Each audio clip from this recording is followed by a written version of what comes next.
আসসালামু আলাইকুম। আপনাদের উপস্থিত সবার মতো আমি খুব অভিভূত।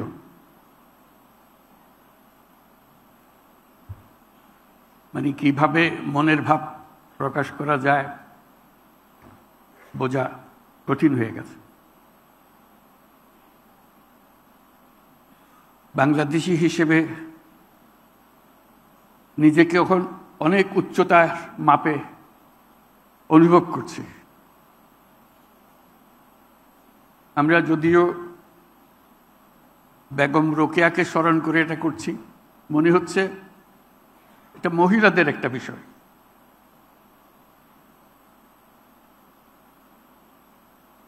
আজকের এই পুরস্কার মহিলাদের পুরস্কার না,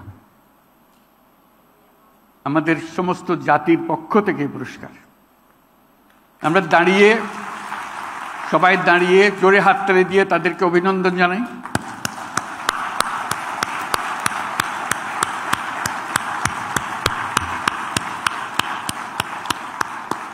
ধন্যবাদ। সারা জাতি এই অভিনন্দনে শরীক হবে। আমরা যে মহিয়সী নারীর কথা স্মরণ করি আজকে অনুষ্ঠানটির আয়োজন করা হয়েছে, সেই মহিয়সী নারীর আত্মা আজকে শান্তি পাবে। তিনি যে কল্পনা করেছিলেন, তার ইমাজিনেশনে তিনি যেই সমাজ চিন্তা করেছিলেন, আজকে যারা পুরস্কার পেল তারা সেই সমাজ নির্মাণের পাথেও আমাদেরকে দিচ্ছে। আমরা সারা জাতি তাদের উদাহরণ থেকে, তাদের পথ চলা থেকে শিক্ষা পাই এবং যে আদর্শে বেগম রোকেয়া আমাদেরকে নিয়ে যেতে চাচ্ছিলেন,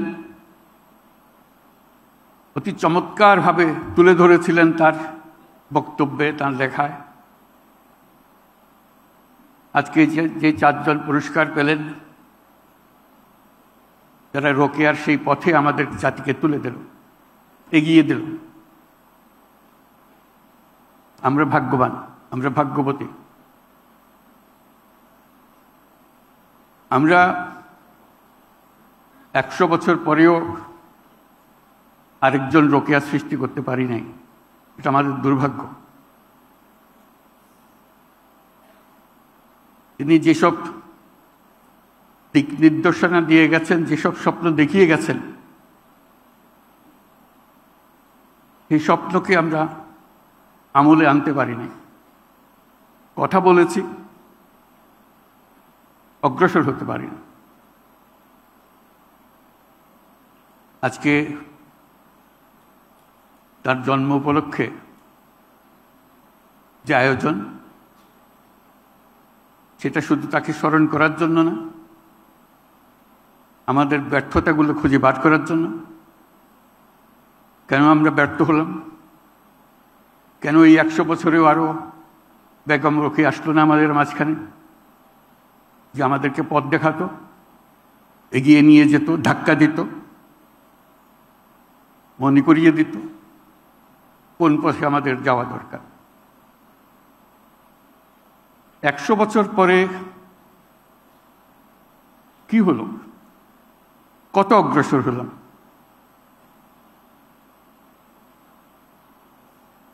উনিশশো 1974 সনে বিরাট দুর্ভিক্ষ হলো, পথে পথে মানুষ মারা গেল। আমরা নির্বাক তাকিয়ে দেখলাম, কিছুই করলাম না। তাদের মধ্যে বহু মহিলার মৃতদেহ, তার সন্তানের মৃতদেহ। কারো হিসেবে 15 লক্ষ মানুষ ওই দুর্ভিক্ষে মারা গিয়েছিল।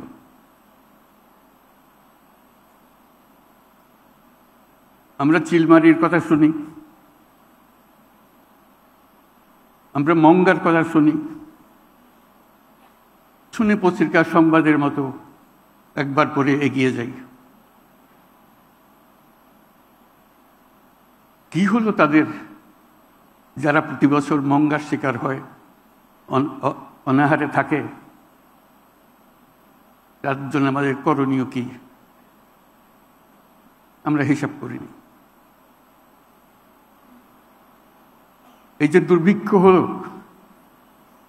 এর ফলে আমরা কে কি প্রতিকার চাইলাম সেটাও আমরা একত্র করে দেখিনি। তার ধাক্কা চট্টগ্রামেও পৌঁছেছিল। চট্টগ্রামে যদিও দুর্ভিক্ষ হয়নি, ধাক্কাটা পৌঁছেছিল। সারা দেশের ধাক্কা সেখান থেকে আমরা অনুভব করেছি। তখন আমি চট্টগ্রাম বিশ্ববিদ্যালয়ের শিক্ষক, অর্থনীতি বিভাগে। আমরা ধাক্কাটাকে এভাবে নিতে চেয়েছিলাম, এই বিশ্ববিদ্যালয়ের যদি কোনো অর্থ থাকে তাহলে পাশের যে গ্রাম, সেই গ্রামের উপরেও তো একটা ছাপ থাকতে হবে বিশ্ববিদ্যালয়ের অস্তিত্ব নিয়ে। না হলে কিসের এই বিশ্ববিদ্যালয়, কিসের এই জ্ঞান যার ছোঁয়া পাশের গ্রামে লাগে না। তখন ছাত্রদের নিয়ে ভাবলাম, ছাত্র এবং ছাত্রীদের নিয়ে ভাবলাম, আমরা এই জোবরা গ্রামকে চিরদিনের জন্য দুর্ভিক্ষ থেকে মুক্ত রাখব। এখানে যেন কোনো অবস্থাতেই দুর্ভিক্ষ ঢুকতে না পারে। সবাই খুশি, সবাই এক পায়ে প্রস্তুত করতে উৎসাহ সহকারে। সেই ছিল আমাদের যাত্রা। শুধু আমরা সারা দেশের কিছু করতে পারবো না, সেই ক্ষমতা আমাদের নেই, কিন্তু আমাদের পাশে একটা গ্রাম আছে, সেটার জন্য আমরা কিছু করতে পারি এবং নিশ্চিত করতে পারি। শুধু করতে পারি না, নিশ্চিত করতে পারি। দুর্ভিক্ষে আঘাতটা কার কাছে প্রথম আসে? মেয়েদের উপরে, শিশুদের উপরে। আমরা চেষ্টা করলাম তাদের সঙ্গে কথাবার্তা বলার জন্য। মেয়েরা আমার সঙ্গে দেখা করবেই না, কিছুতেই না, আমি পুরুষ মানুষ। মেয়েরা গেল, তাদের সঙ্গে কথা বললো, বোঝালো কি করা যায়। সেইটার থেকে এই ঋণ কর্মসূচি শুরু হলো, যেটা পরবর্তী তার বড় আকার ধারণ করলো। এটা সোজা ছিল না। সে যে টাকার কথা বলছি, সে টাকার ভয়ে মেয়েরা অস্থির, যে হাত দেবে না টাকাতে, এটা আমাদের কাজ না। আমি কোনোদিন স্পর্শ করি নাই টাকা, এই হলো তাদের পজিশন। আমি মেয়েদেরকে বললাম, কয়েকটা টাকা সঙ্গে নিয়ে যেও, একটু হাতে লাগিয়ে দিও, স্পর্শ তো করলেন, এখন হলো। ওইভাবে শুরু হয়েছিল। তাদেরকে টাকার ছোঁয়া, একটু ছোঁয়া লাগানো, থ্রিলটা অনুভব করা যে আমি টাকা ছুঁয়েছি।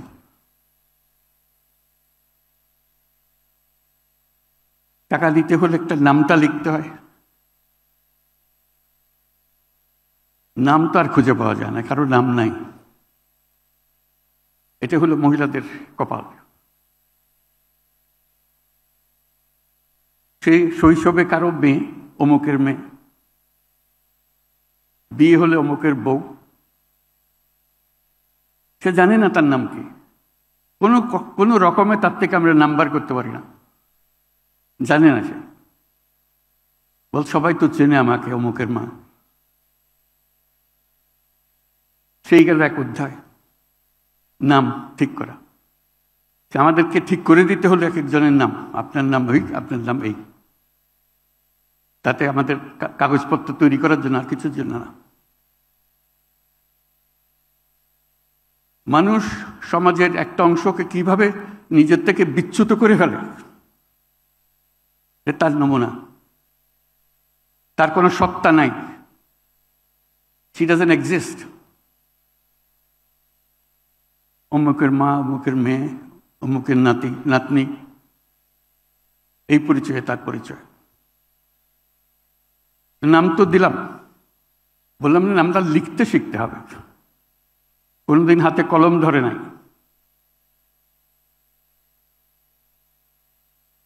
তাদের হাতে একটা কাঠি ধরিয়ে দেওয়া হলো, কাগজ নাই, দুলার উপরে, মাটির দুলার উপরে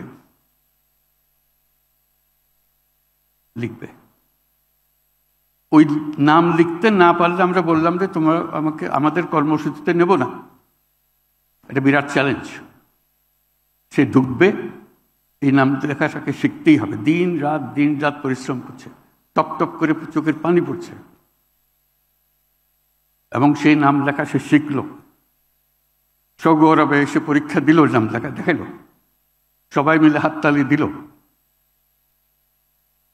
সে সোজা হয়ে দাঁড়ালো,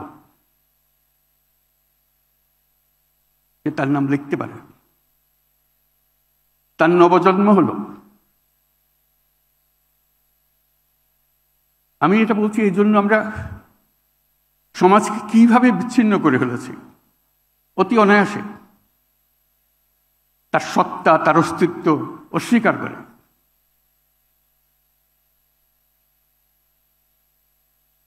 তার জন্য নানা রকমের অসুখ বিসুখের প্রশ্ন উঠল। একটা হলো ডায়রিয়া, তখন সারা দেশে ডায়রিয়ার প্রকোপ। তাকে স্যালাইন বানানো শেখানো হলো। সে সগৌরবে খোঁজ করে কার বাড়িতে কোথায় ডায়রিয়া হচ্ছে, কারণ সে এখন ডাক্তার, ডায়রিয়ার চিকিৎসা করতে পারে।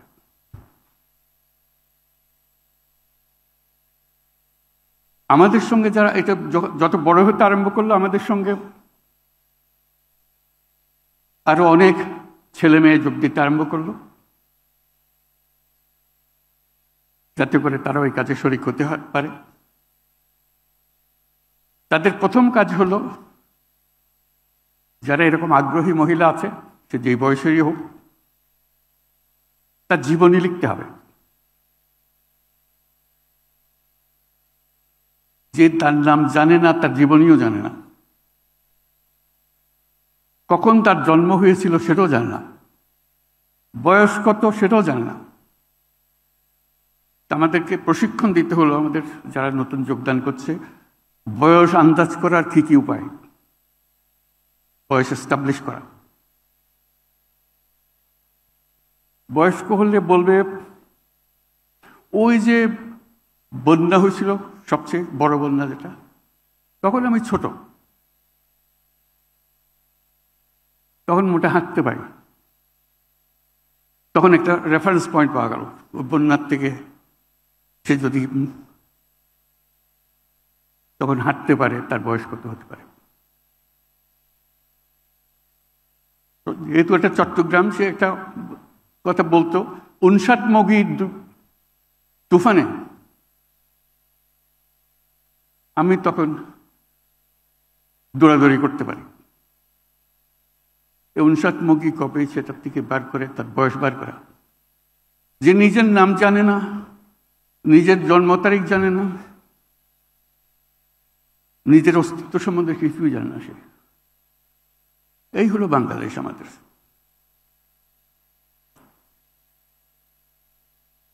এটা ছিল 70-এর মাঝামাঝি, 80 সালের ঘটনা যখন এটা হচ্ছে।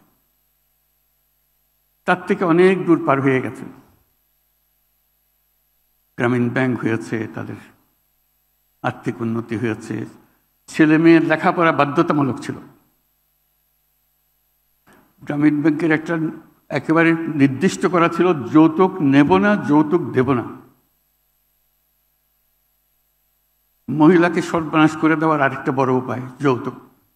তখন যৌতুক ছাড়া কোনো বিয়ে হবে না, সে মুসলমানের মেয়ে হোক, হিন্দুর মেয়ে হোক, যৌতুক ছাড়া বিয়ে হবে।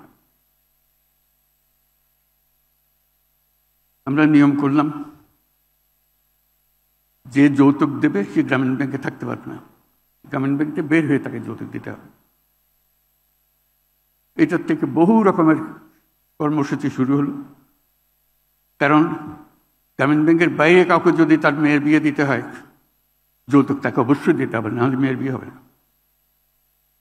তখন ঠিক হলো যে গ্রামীণ ব্যাংকের ভেতরে বিয়ে দিতে হবে, কারণ তারা যৌতুক নেয় না, তারা যৌতুক দেবে না। ঘটকালির কাজ শুরু হলো গ্রামীণ ব্যাংকের কোন পাড়াতে কোথায়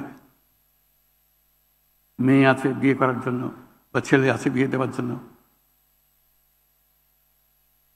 আমি এগুলো বলছি এজন্য, এটা 100 বছর পরের ঘটনা। 100 বছরে আমাদের কিছু হয়নি, নিচের দিকে নেমেছে। রোকেয়ার স্বপ্ন দেখেছে, সাংঘাতিক রকমের স্বপ্ন। এরকম স্বপ্ন মানুষ দেখতে পারে যে আমলে, যে পরিসরে, সেটা বিশ্বাস করা যায়। আজকে মনে হয় যে হ্যাঁ এটা তো সুন্দর কথা বলছে। সুন্দর কথা না, বিপ্লবী কথা।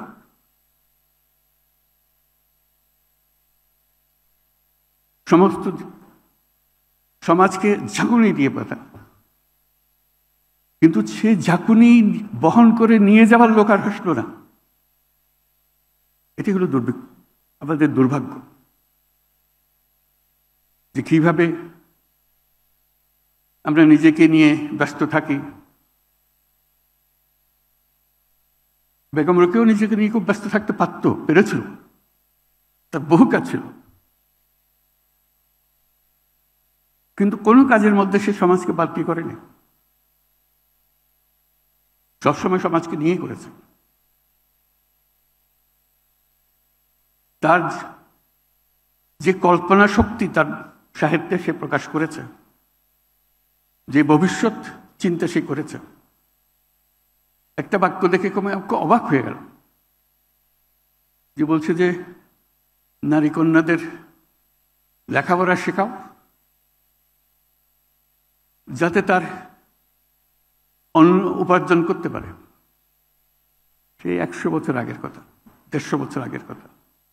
অন্ন অর্জন করতে পারে, চাকরির কথা বলেন। আজকে আমরা বলছি উদ্যোক্তা হতে হবে, এই হতে হবে, সে বহুকাল আগে এটা বলে চলে গেছে।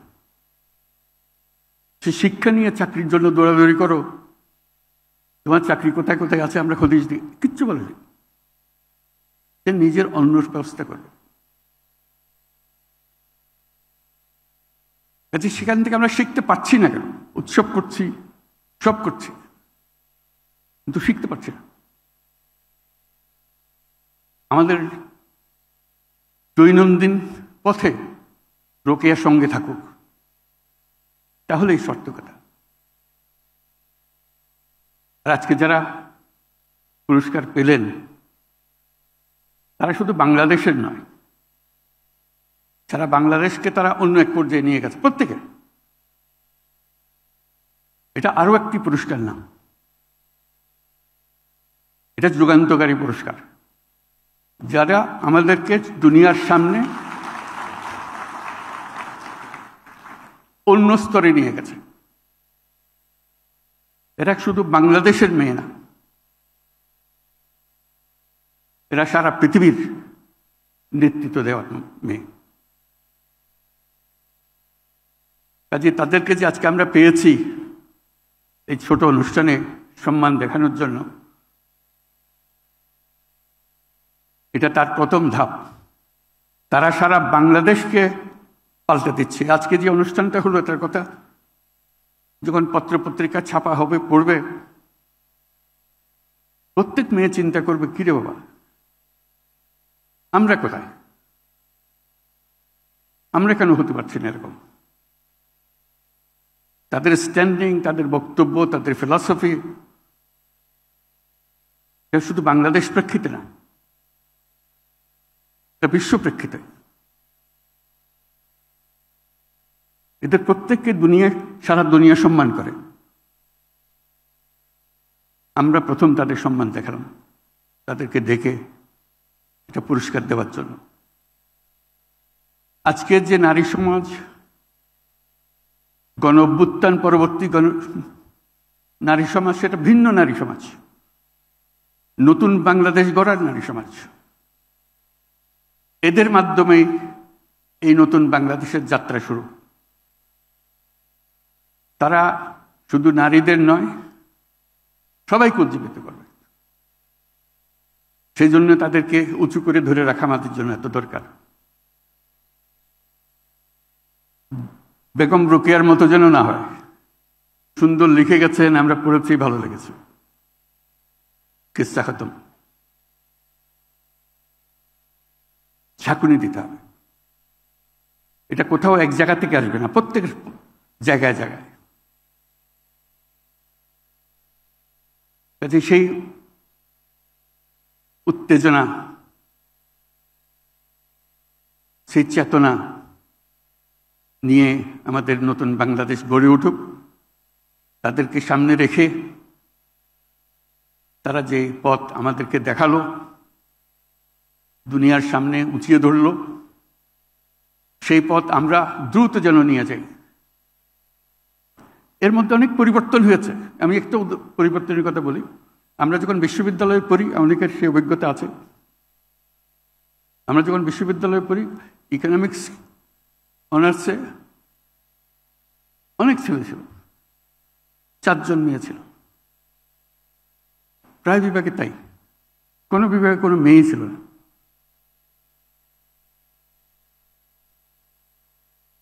আজকে যে কোনো শিক্ষায়তনে যাও, মেয়ে উপচে পড়ছে। এদিন ঢাকা বিশ্ববিদ্যালয়ের খবর নিলাম, এখন অর্ধেক অর্ধেক অর্ধেক ছিল, অর্ধেক মেয়ে।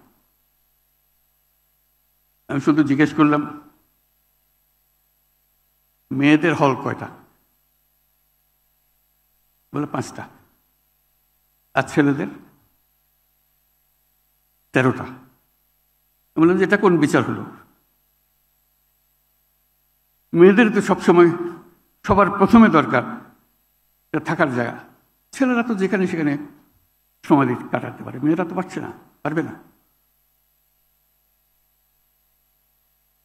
ওই হলো অবস্থা, আমাদের চিন্তার অবস্থা। কাজে আমাদেরকে স্পেস ছেড়ে দিতে হবে। মেয়েরা এসছে, তারা যার জায়গায় দখল করবে, নেতৃত্ব দেবে। সেটা অলরেডি গণ অভ্যুত্থানে দেখিয়েছে। আজকে আমাদের সামনে যারা বসে আছে, তারা আমাদেরকে বের করে আনবে। বেগম রোকেয়া যে ডাক দিয়েছিল, সেই ডাক 100 বছর পরে হলেও এখানে যেন শোনা যায়। আমরা যেন এটা করতে পারি। ওই যে বললাম যে প্রত্যেকের জীবনী লিখতে হতো, এটা কঠিন কাজ। এক মহিলা যার লিখতেও পারে না, পড়তেও পারে না, নিজের নামও জানে না, তার জীবনী লেখা, তাকে স্মরণ করিয়ে ঘন্টার পর ঘন্টা তার সঙ্গে কাটাতে হয়, দিনের পর দিন তাকে কাটাতে হয়। কারণ আমরা নির্দিষ্ট করে এই সমস্ত তথ্য তোমাকে জোগাড় করতে হবে। তাকে বহুজনের সঙ্গে আলাপ করে শুনতে পারবে। তো যেহেতু আমাদের সংখ্যা বাড়ছে, মেয়ের সংখ্যা বাড়ছে, হাজারে হাজারে হচ্ছে, আমাদের আত্মজীবনী সংখ্যা বাড়ছে। মানে এগুলো এত পিয়ার্সিং জীবনী, শুনলে মনে হয় সমাজকে চিনতে হলে তো এদের কাহিনী বুঝতে হবে, এদের পুরো জীবনী শুনতে হবে। আমি বললাম এক কাজ করে এখান থেকে বাছাই করে কয়টা নাও, একটা বই করে দেয়, অন্যরা পড়ার সুযোগ পায়। কিন্তু আমরা পড়ছি শুধু, আমাদের স্তূপ হয়ে যাচ্ছে। তো সেটা করলাম। বইয়ের নাম দিলাম বেলতল গ্রামের জরিমান। কেউ হয়তো পড়ে থাকবে, না পড়ে থাকলে জোগাড় করে নিও। বহু বছর আগের মেয়েরা, গ্রামের মেয়েরা কিভাবে তাদের জীবন কাটিয়েছে তার কাহিনী। এটা তার কোনো কারুকার্য নাই, শুধু সে যা বলেছে সেটাকে লিপিবদ্ধ করা। পরে অনেকে বললো তো ইংরেজিতে ট্রান্সলেট করা দরকার, পরে ট্রান্সলেশনে হলো। আর এই বই, ওই কাহিনীগুলো যারা লিখেছিল, যারা গ্রামীণ ব্যাংকে যোগদান করেছিল, তাদের অনেকে পরবর্তীকালে অনেক উঁচু দরের পেশায় নিযুক্ত হয়েছে। যেমন এই বেলতল গ্রামের জরিমানের লেখার এক একজন হয়তো এখানে আজকে উপস্থিত আছে, তারা সরকারের অতি উচ্চ পদে আসীন করে আছে এরকম। কিন্তু ওই স্মৃতি তার নিশ্চয় থাকবে যে যার সঙ্গে আমার পরিচয় হয়েছিল, যার জীবনে আমি লিখেছিলাম, তার কাহিনী। এটা একটা বড় জ্ঞান লাভ যে করা। আজকে এদের উসিলায় আমরা যেন আবার নিজের দিকে তাকাতে পারি, আমরা কোথায় আছি? বেগম রোকেয়া যদি স্বপ্ন দেখতে পারে, আমরাও তো পারি স্বপ্ন দেখতে, অসুবিধা কি? দেখি না একবার বেগম রোকেয়া কদ্দুর এগিয়ে দিয়ে গেছে, আমরা অনেক দূর নিয়ে যাব। আর কিছু করতে না পারি, স্বপ্নটা তো দেখতে পারি। বেগম রোকেয়া তাই করেছে, স্বপ্ন দেখে গেছে। বেশি কাজ করতে পারেনি, স্কুল করেছে, ঠিক আছে, কিন্তু আমরা অনেক কাজ করতে গেছি। আজকে টেকনোলজির যুগে পারা যায় না এমন কোনো কাজ নেই, শুধু মন ঠিক করা। তাদেরকে উপলক্ষে আজকে যারা এখান থেকে সবার উপস্থিতিতে জাতির পক্ষ থেকে পুরস্কার নিল, তাদেরকে আবার আমরা জোরে হাততালি দিয়ে অভিনন্দন জানিয়ে এটা শেষ করি। সবাইকে ধন্যবাদ।